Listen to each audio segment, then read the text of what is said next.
بسم اللہ الرحمن الرحیم۔ السلام علیکم۔ ایک دفعہ آپ اپنے خادم کے ساتھ سفر کر رہے تھے کہ چلتے چلتے ایسی جگہ پہنچ گئے جہاں دو سمندر ملتے تھے۔ وہاں ان کا خادم مچھلی بھول گیا اور دونوں آگے بڑھے چلے گئے۔ کچھ دور جا کر انہوں نے اپنے خادم سے کہا، میں تھک گیا ہوں، کھانا لاؤ۔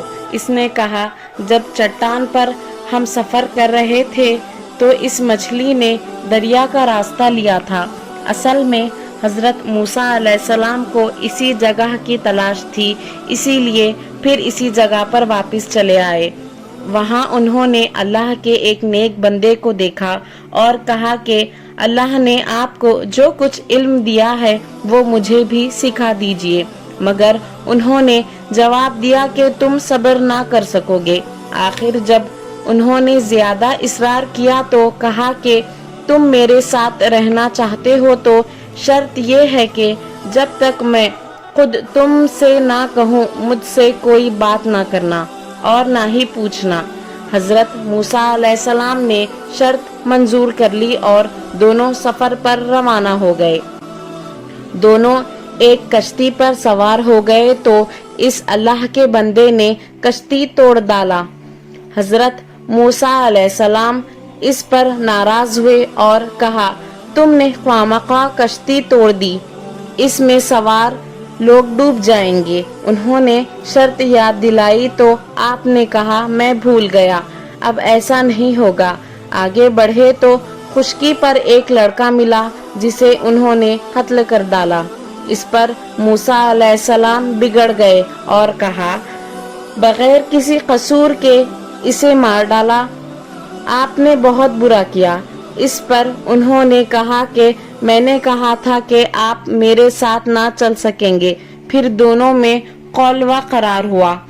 چلتے چلتے ایک گاؤں میں پہنچے جہاں کے لوگوں نے ان کو اپنا مہمان بنانے سے انکار کر دیا، مگر ان دونوں نے دیکھا کہ ایک دیوار گرنے والی ہے، اس کو انہوں نے درست کر دیا۔ حضرت موسیٰ علیہ السلام پھر صبر نہ کر سکے اور کہا کہ اگر آپ چاہتے تو ان سے اس کام پر مزدوری مانگ لیتے۔ اللہ کے بندے نے ان سے کہا، اب ہم دونوں ایک ساتھ نہیں رہ سکتے، مگر جدا ہونے سے پہلے ان قصوں کا مطلب سن لیجئے۔ کشتی چند غریب آدمیوں کی تھی جو اسے کرائے پر چلاتے تھے۔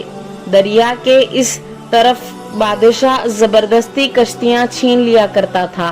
میں نے اس کو توڑ دیا کہ عیب دار ہونے کی وجہ سے اسے کوئی نہ لے گا۔ رہا لڑکا تو اس کے ماں باپ ایماندار تھے، مگر یہ سرکش اور کافر تھا۔ ڈر تھا کہ اس کی نافرمانی اور کفر سے ماں باپ کو تکلیف پہنچے۔ میں نے قتل کر دیا کہ اللہ انہیں مہربان اور نیک بیٹا عطا کرے۔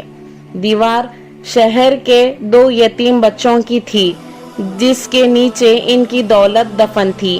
ان کا باپ نیک تھا، اگر دیوار گر جاتی تو دوسرے لوگ ان کی دولت پر قبضہ کر لیتے۔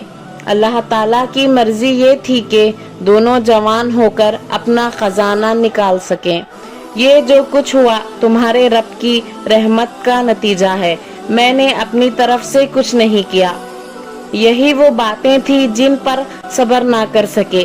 حضرت موسیٰ علیہ السلام اس کے بعد ایک عرصے تک بنو اسرائیل کو ہدایت کرتے رہے، برائیوں سے روکتے رہے، اچھائیوں کی تاکید کرتے رہے اور آخر کار اپنے اللہ پاک سے جا ملے جس نے ان کو بھیجا تھا۔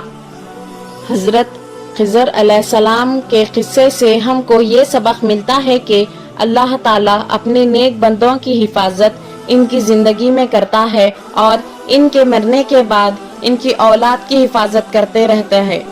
ایسے ہی اسلامک واقعات کے لیے صفوان اسلامک ورلڈ کو سبسکرائب کریں۔